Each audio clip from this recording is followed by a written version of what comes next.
अस्सलाम वालेकुम, welcome back to my channel. कैसे हैं आप सब? मैं उम्मीद करती हूँ आप सब खैरियत से होंगे।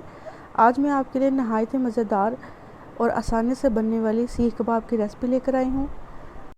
अगर आप मेरी रेसिपी को फॉलो करके कबाब बनाएंगे तो आपके कबाब बहुत ज़्यादा सॉफ्ट और मज़ेदार बनेंगे। चलिए कबाब बनाने की तैयारी करते हैं। सबसे पहले मैंने 1 किलो बीफ का कीमा लिया है। इसको 2 से 3 मरतबा मशीन से अच्छे तरीके से मैंने बारीक पीस लिया था। उसके बाद इसके अंदर 1 अदद प्याज को चॉप करके उसका पानी निचोड़ लिया था, वो शामिल करेंगे। 1 चम्मच इसके अंदर लहसुन का पेस्ट शामिल करेंगे। 1 चम्मच ही इसके अंदर हरी मिर्चों का पेस्ट शामिल करेंगे। 1 चम्मच इसके अंदर धनिया शामिल करेंगे। उसके बाद 1 चम्मच इसके अंदर सुरख मिर्च पाउडर शामिल करेंगे। नमक आप इसमें अपने टेस्ट के मुताबिक शामिल करेंगे। 1 चम्मच इसके अंदर धनिया पाउडर शामिल करेंगे। 1 चम्मच इसके अंदर गरम मसाला पाउडर शामिल करेंगे। 2 चम्मच इसके अंदर बेसन को मैंने ड्राई रोस्ट कर लिया था, वो शामिल किया है। 1 अदद इसमें अंडा शामिल करेंगे।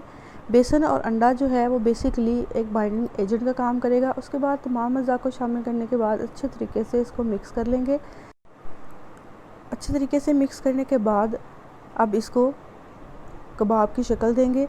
अगर आपके पास सीख है तो आप सीख के ऊपर इसको अच्छे तरीके से लगाकर कबाब की शक्ल दे लें।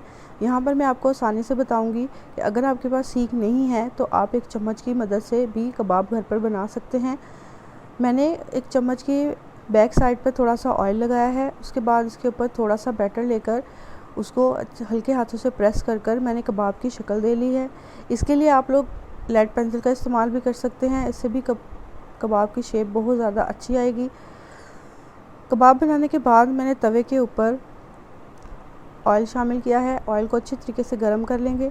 गर्म करने के बाद जो कबाब हमने बनाए थे एक एक करके वो इसमें शामिल करेंगे।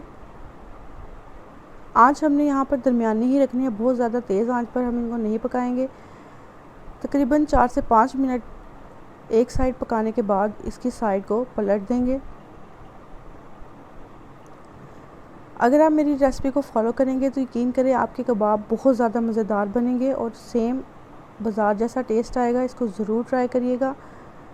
अब आप देख रहे हैं कि कबाब दोनों साइड से अच्छे तरीके से पक चुके हैं और कबाब बिल्कुल भी नहीं टूटे। अक्सर लोगों की शिकायत रहती है कि उनके कबाब जो हैं वो टूट जाते हैं, जुड़ते नहीं हैं। तो आप मेरी रेसिपी को ज़रूर फॉलो करिएगा, इससे आपके कबाब बहुत ज़्यादा अच्छे बनेंगे।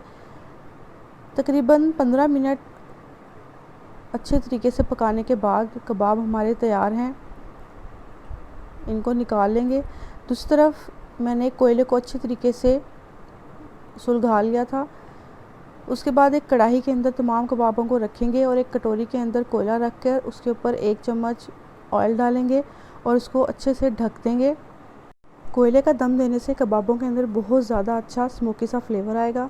जी हमारे कबाब बनकर तैयार हैं और आप देख रहे हैं कि कितने ज़्यादा सॉफ्ट और जूसी बने हैं।